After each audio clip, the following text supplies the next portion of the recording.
ዝክረ ቅዱሳን። በስመ አብ ወወልድ ወመንፈስ ቅዱስ አሐዱ አምላክ። አስርቱ ትእዛዛት በእግዚአብሔርና በሰው ልጆች መካከል የተደረጉ ኪዳናት። እነዚህ አስርቱ ትእዛዛት ለቀደምት አበው የተሰጡ ቢሆኑም ከእኛ በፊት የነበሩት እንዳደረጉት ሁሉ በዚህ ዘመን የምንገኝ ክርስቲያኖችም አምላካችን ኢየሱስ ክርስቶስና ደቀ መዛሙርቱ ካስተማሩት የክርስትና ትምህርት ጋር በማጣመርና በማዋሃድ እንድንመራባቸው እንድንጠቀምባቸው የተደነገጉ ናቸው። ከሁሉ አስቀድሞ ደግሞ አስርቱ ትእዛዛት በእግዚአብሔርና በሰው መካከል የተደረጉ ኪዳናት መሆናቸውን ማስተዋል ይገባል። ነቢይ እግዚአብሔር ሙሴ ይህንኑ ለሕዝቡ ሲናገር አስርቱን ትእዛዛት በመጥቀስ አምላካችን እግዚአብሔር በኮሬብ ከእኛ ጋር ቃል ኪዳን አደረገ። እግዚአብሔር ዛሬ በዚህ በሕይወት ካለነው ከእኛ ከሁላችን ጋር እንጂ ከአባቶቻችን ጋር ብቻ ይህችን ቃል ኪዳን አላደረገም በማለት አስገንዝቧል። ዘዳግም 5 ከቁጥር 2 እስከ 3። ይህም እነዚህ ኪዳናት በየዘመኑ የነበሩትንና አሁንም ያሉትን ሕዝብ እግዚአብሔር ሁሉ የሚመለከቱ መሆናቸውን የሚያስረዳ ነው። እነዚህ ኪዳናትም በጽላተ ሕጉ የተጻፉ ናቸው። ዘዳግም 5 ከቁጥር 22። እነዚህ አስርቱ ትእዛዛት የተቀረጹባቸው ወይም የተጻፉባቸው ጽላትም የቃል ኪዳኑ ጽላት ይባላሉ። ዘዳግም 9 ከቁጥር 11። እነዚህ አስርቱ ትእዛዛት የተጻፉበት መጽሐፍም የቃል ኪዳኑ መጽሐፍ ተብሏል። ኢሳይያስ 1 ከቁጥር 7 ላይ ይህም እግዚአብሔር ከሰው ልጆች ጋር የገባው ቃል ኪዳንን የተቀረጸባቸው ጽላት እግዚአብሔር ቃል ኪዳን የተጻፈበት መጽሐፍ ማለት ነው። ስለሆነም የእግዚአብሔር ትእዛዛት በእኛና በእርሱ መካከል እኛ እግዚአብሔር ባመንን ባመለክን ጊዜ የተመሰረቱ ቃል ኪዳኖች ናቸው።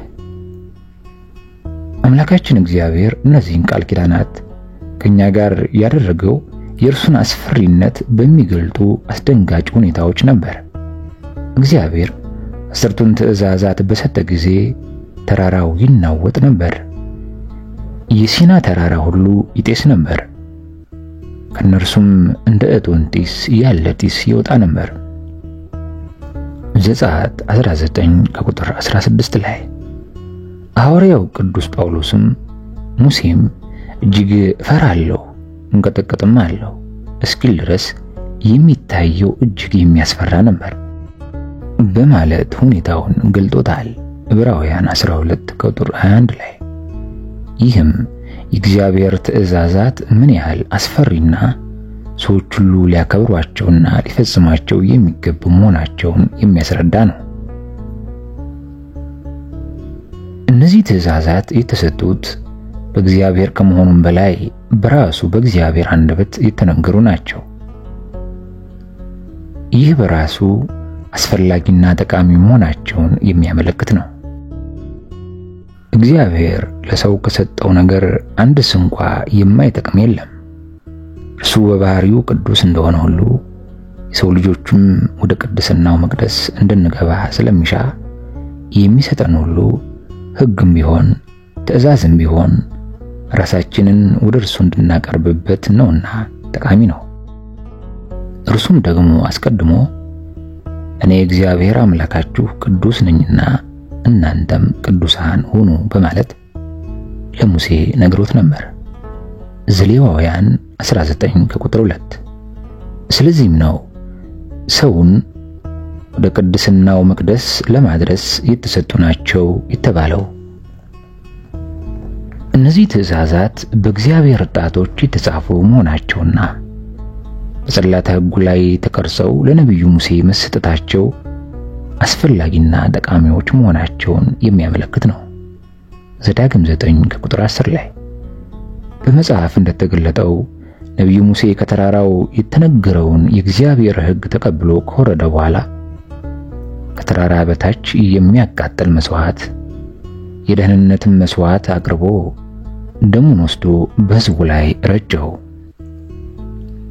በመቀጠልም በዚህ ቃል ሁሉ እግዚአብሔር ከእናንተ ጋር ያደረገውን የቃል ኪዳኑን ደም እነሆ በማለት መናገሩ የእነዚህን ትእዛዛት አስፈላጊነትና ጠቃሚነት በይበልጥ የሚያረጋግጥ ነው።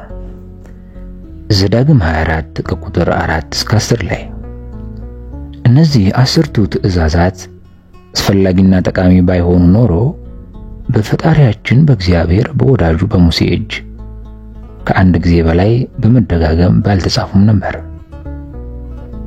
ለምሳሌ በዘጸአት 20 ከቁጥር 1 እስከ 17 እና በዘዳግም 5 ከቁጥር 6 እስከ 21 ተመዝግቦ የምናገኘው በቂ መረጃ ይሆነናል። እግዚአብሔር 2 ጊዜ ጽፏቸዋል። የመጀመሪያው ነብዩ ሙሴ በሰራቸው 2 ጽላት ላይ ሲሆን ለሁለተኛ ጊዜ ደግሞ ነብዩ ሙሴ በመጀመሪያዎቹ አይነት በድጋሚ በቀረጻቸው ጽላት ላይ ነው። ዘዳግም 10 ከቁጥር 4 እስከ 1። የእነዚህ ትእዛዛት ለሰው መሰጠት የእግዚአብሔር ቅዱስ ፈቃድም ጭምር ነው። በሌላም በኩል እነዚህ ትእዛዛት ከፈቃድ እግዚአብሔር ውጭ እንዳንሆንና ከኃጢአት እንድንድንባቸው ከጠላት ሰይጣንም እንድንጠበቅባቸው የተሰጡ የእግዚአብሔር አምላካችን ስጦታዎች ናቸው።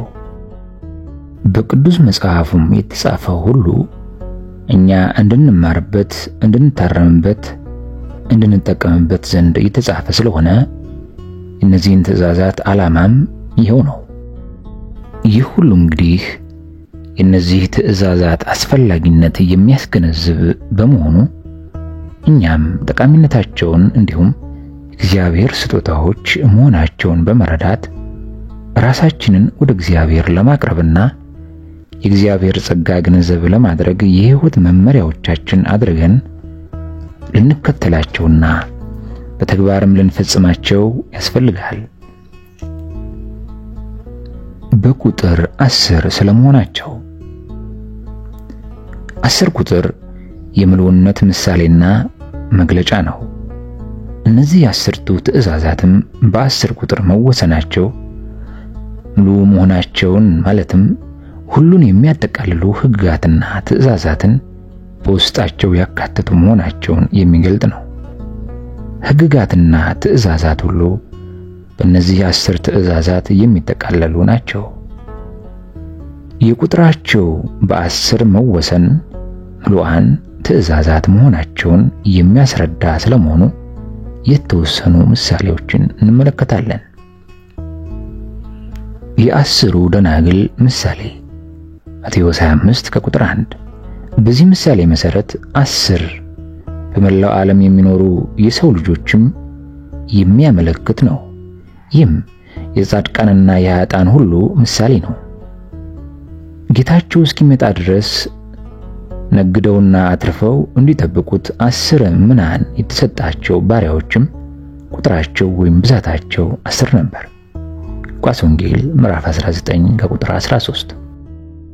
ንግድ የተባለው ምግባር ትሩፋት ሲሆን እነዚህ 10 ባሪያዎች ደግሞ የሰው ልጆች ሁሉ ምሳሌ ናቸው። ጌታውም የእግዚአብሔር ምሳሌ ነው። የሰው ሁሉ ሲባልም የጻድቃንና የኃጥአን ሁሉ ማለት ነው።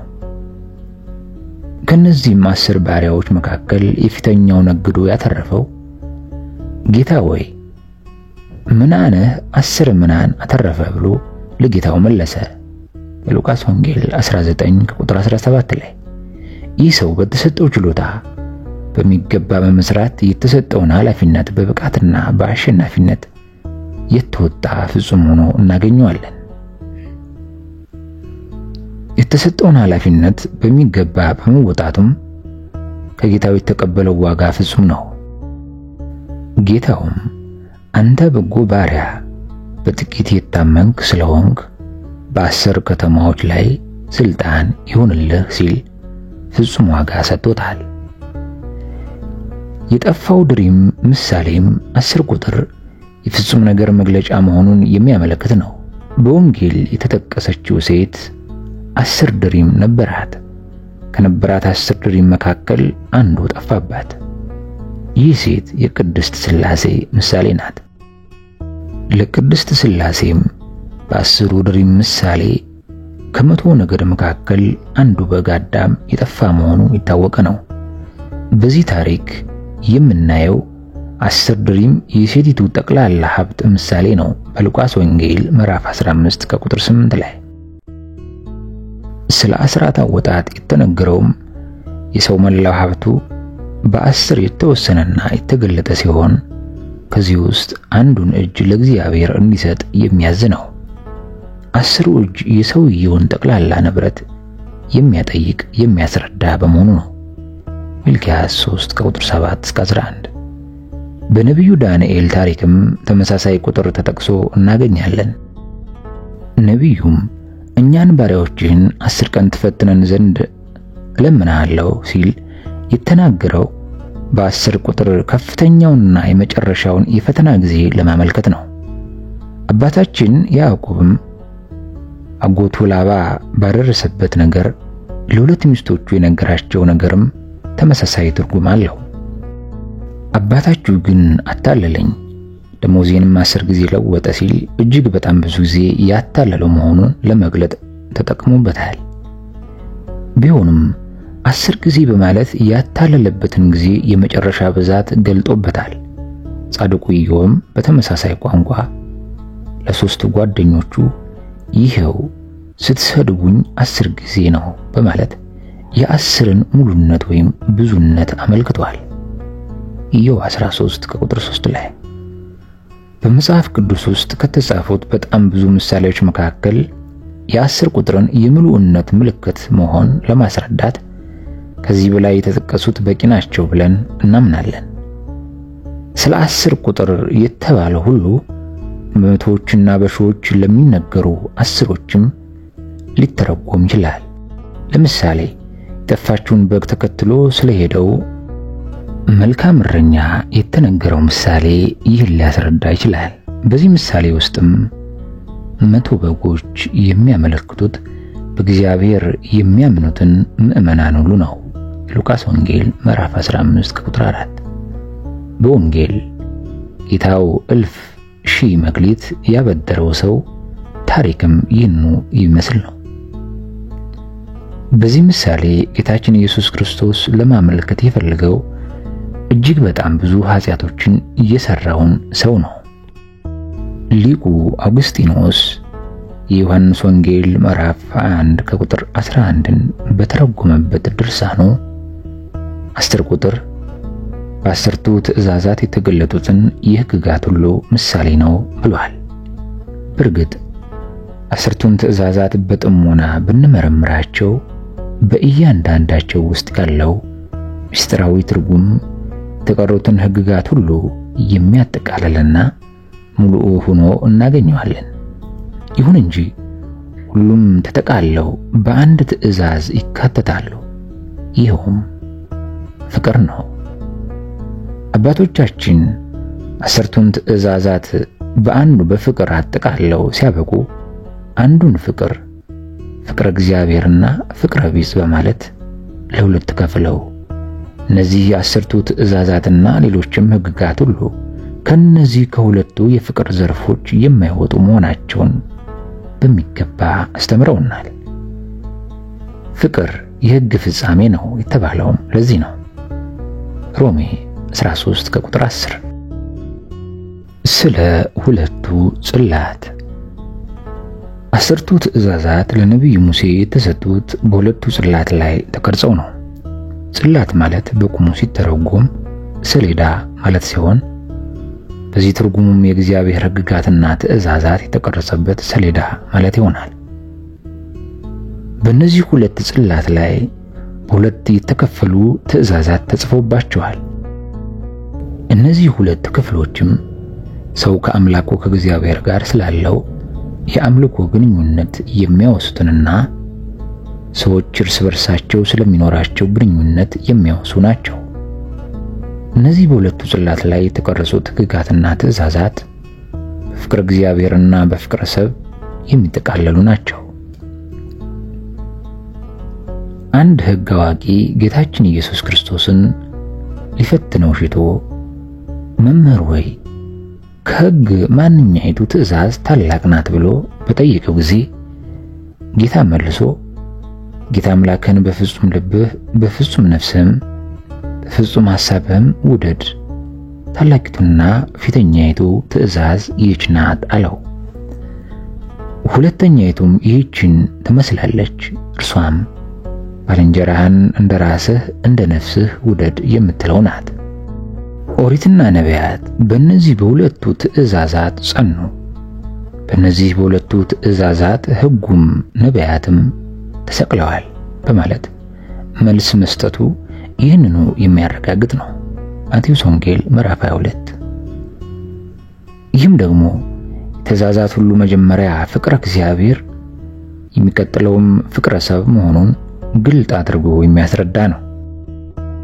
በጽላቱ ላይ መጀመሪያ የተጻፉት ፍቅረ እግዚአብሔርን የሚመለከቱት ትእዛዛት መሆናቸው ወደ ሌሎች የተቀደሱ ተግባራት ሁሉ የሚመራና የሚያደርሰው እነዚህን በፍቅረ እግዚአብሔር ላይ የተመሰረቱ ትእዛዛት መፈጸም ነውና አስፈላጊነታቸውን የበለጠ ጉልህ ያደርገዋል። በሁለተኛ ደረጃ ፍቅረ ሰብን የሚመለከቱት ትእዛዛት መጻፋቸው ፍቅረ ቢጽ ከፍቅረ እግዚአብሔር የሚገኝና ተከታዩ መሆኑን የሚያመለክት ነው። ጌታችን ኢየሱስ ክርስቶስም ለደቀ መዛሙርቱ ባስተማረው ጸሎት በአቡነ ዘበሰማያት ላይ ተመሳሳይ የሆነ ቅደም ተከተልን አስተምሮናል። አባታችን ሆይ በሰማያት የምትኖር፣ ስምህ ይቀደስ፣ መንግሥትህ ትምጣ፣ ፈቃድህ በሰማይ እንደሆነች እንዲሁም በምድር ትሆን ካለ በኋላ የሚቀጥለው በሰዎች መካከል ያለውን ግንኙነት በተመለከተ የሚደረግ ጸሎት ሆኖ እናገኘዋለን።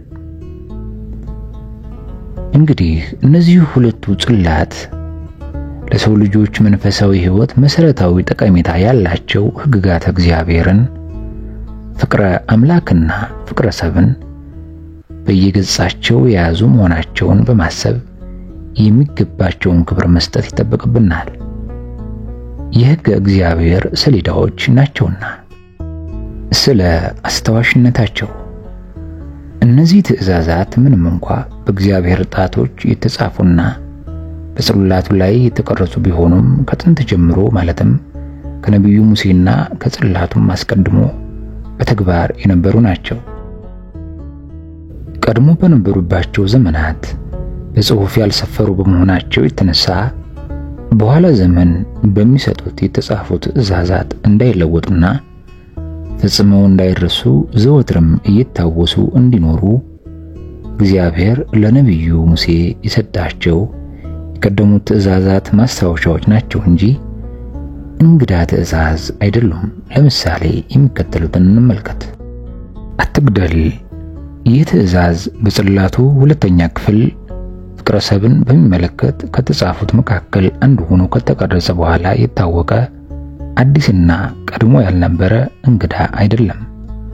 ለሙሴ ከተሰጠ በኋላ ብቻ የታወቀው ቢሆን ኖሮ ቃየል ወንድሙ አቤልን በግፍ በመግደሉ እግዚአብሔር አምላክ በከባድ እርግማን ባልቀጣውም ነበር። ይህ ምንባብም ትእዛዙ በጽላተ ሕጉ ላይ ከመቀረጹና በጽሑፍ ከመሰጠቱ በፊት በሕገ ልቦና ዘመን ጀምሮ በሰዎች አእምሮ የሚታወቅ እንደነበረ የሚያስረዳ ነው። በመሆኑም በሕገ ልቦና ሲሰራበት የነበረ የአእምሮ ሕግ ሆኖ ይኖር እንጂ አዲስ አይደለም። አታመንዝር። ሰዎች ዝሙት ኃጢአት መሆኑን ያወቁት ከሙሴ ዘመን በኋላ ብቻ ነውን? ፈጽሞ አይደለም። ከነቢይ እግዚአብሔር ሙሴ በፊት በመቶ በሚቆጠሩ ዓመታት ይቀድም የነበረው ጻድቁ ዮሴፍ የጲጥፋራ ሚስት ለኃጢአት በጋበዘችው ጊዜ እንዴት ይህን ትልቅ ክፉ ነገር አደርጋለሁ? በእግዚአብሔር ፊት እንዴት ኃጢአትን እሰራለሁ? በማለት እምቢታውን መግለጡ ኃጢአት በተለይም ማመንዘርና ዝሙት በኃጢአትነቱ ከዘመነ ሙሴ በፊትም የሚታወቅ ለመሆኑ ግልጥ ማስረጃ ነው። እንዲሁም ደግሞ እግዚአብሔር አምላክ በጥፋት ውሃ ዓለምን የቀጣው የሰው ልጆች ለክፉ ሥራ የተገዙና ኃጢአተኞች በመሆናቸው ነው። ሴኬም የያዕቆብን ሴት ልጅ ዲናን ባስነወራት ጊዜ የያዕቆብ ልጆች እጅግ አዘኑ፣ አምርረውም ተቆጡ። በእስራኤል ላይ ስንፍናን አድርጓልና። የያዕቆብም ልጆች እህታቸውን ያስነወራትንና ያረከሳትን የሴኬምን ቤት ሁሉ በዘበዙ፣ ወንዶችንም ሁሉ ገደሉ ይላል ዘፍጥረት 34። ስለዚህ ተጽፈው ለነቢዩ ሙሴ ከተሰጡት ትእዛዛት በመቶዎቹ በሚቆጠሩ ዓመታት ቀደም ብሎ ዝሙትና አመንዝራነት እንደ ክፉ ሥራና እርኩሰት ይቆጠር ነበር። በመሆኑም አዲስ ትእዛዝ አለመሆኑን በዚህ እናውቃለን። አትስረቅ። መስረቅ ክፉ ሥራ ወይም ኃጢአት እንደሆነ ቀደም ብሎ የሚታወቅ ለመሆኑ ያዕቆብ ከላባ ጋር ሲከራከርባቸው የነበሩት የተሰረቁ የላባ አማልክት ታሪክ በቂ ምስክር ነው። ዘፍጥረት 31 ከቁጥር 30። መመኘት ይህም ኃጢአት መሆኑን ከሙሴ በፊት ቀደም ብሎ ከነበረው ከኢዮብ ቃላት ለመረዳት ይቻላል። እርሱም ከዓይኔ ጋር ቃል ኪዳን ገባሁ፣ እንግዲህስ ቆንጆይቱን እንዴት እመለከታለሁ ብሎ የተናገረው ቃል ይህንኑ የሚያስረዳ ነው። ኢዮብ 31 ከቁጥር 1። ሰንበትን ማክበር ይህም ከአስርቱ ትእዛዛት መሰጠት በፊት የሚታወቅ ነው። እስራኤል ከሰማይ የወረደላቸውን መና እንዲለቅሙ በታዘዙ ጊዜ ሰንበትን እንዲያከብሩ ተነግሯቸው ነበር። እግዚአብሔርም የተናገረው ይህ ነው። ነገ ዕረፍት ለእግዚአብሔርም የተቀደሰ ሰንበት ነው። ዘፍጥረት 16 ከቁጥር 23። ከዚህም ይበልጥ ቀደም ብሎ እግዚአብሔር አምላክ ፍጥረቱን ከፈጠረ በኋላ በሰባተኛው ቀን ማረፉ ሰንበትን ማክበር ከቀድሞውኑ እንዲታወቅ ሥርዓት ለመስራት ነበር። ይህም ሰንበትን ማክበር ከቀድሞ ጀምሮ ማለትም ከሙሴ በፊትም የሚታወቅ መሆኑን የሚያስረዳ ነው። ዘፍጥረት 2 ከቁጥር 2 እስከ 3። እንግዲህ አስርቱ ትእዛዛት ተጽፈውና በጽላት ተቀርጸው ከመሰጠታቸው በፊት በሰዎች አእምሮና በልቦናቸውም ተቀርጸው ይሰራባቸው የነበሩ መሆናቸውን ለማስረዳት ከላይ ያቀረብናቸው ምሳሌዎች በቂ ናቸው። ዋናው ነጥብ በእግዚአብሔር ጣቶች ተጽፈውና በጽላት ሕጉ ላይ ተቀርጸው ለነቢዩ ሙሴ የተሰጡት እነዚህ አስርቱ ትእዛዛት ቀደም ብሎ የሚታወቁና በሕገ ልቦና አባቶቻችን እየፈጸሟቸው ኖሮ ለጽድቅ የበቁባቸው መሆናቸውን ማወቅ ነው። እነዚህ በእግዚአብሔር የተነገሩና በጣቶቹ የተጻፉት በጽላት ላይም ተቀርጸው ለነቢዩ ሙሴ የተሰጡት አስርቱ ትእዛዛት በሰው ልጆችና በእግዚአብሔር መካከል የተደረገው የቃል ኪዳን ምልክቶች በመሆናቸው የተመራባቸውና ያከበራቸው በሕይወት ዘመኑም በተግባር የፈጸማቸው በረከትን የናቃቸውም የሻራቸውም ያልተመራባቸውም ሰው ደግሞ መርገምን የሚቀበልባቸው ናቸው። ስለዚህም አስርቱ ትእዛዛት በ10 ቁጥር የተወሰኑ ቢሆንም በውስጣቸው የያዙት ምስጢር እጅግ ሰፊ በመሆኑ እያንዳንዳቸውን በቅደም ተከተላቸው መሰረት መመርመርና መረዳት አስፈላጊ ነው።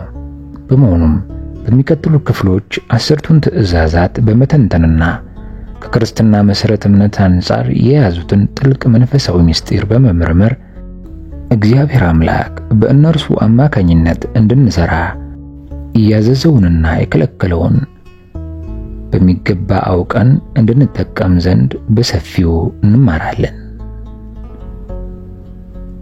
ውድ የምክረ ቅዱሳን ቤተሰቦች፣ ይህ መንፈሳዊ ምክር በልቦናችን ውስጥ ገብቶ የእግዚአብሔርን ሕግና ሥርዓት እንመረምር ዘንድ ለፈቀደልን ለልዑል እግዚአብሔር ምስጋና ይሁን። በቀጣይ እያንዳንዱን ትእዛዛት በክፍል በክፍል በመተንተንና እንዴት ማክበር እንዳለብን እናያለን። ይህንን መንፈሳዊ ምክር እንድንሰማ ለፈቀደልን ለልዑል እግዚአብሔር ምስጋና ይሁን። የሰማነውንም በልቦናችን ያሳድርብን። አሜን።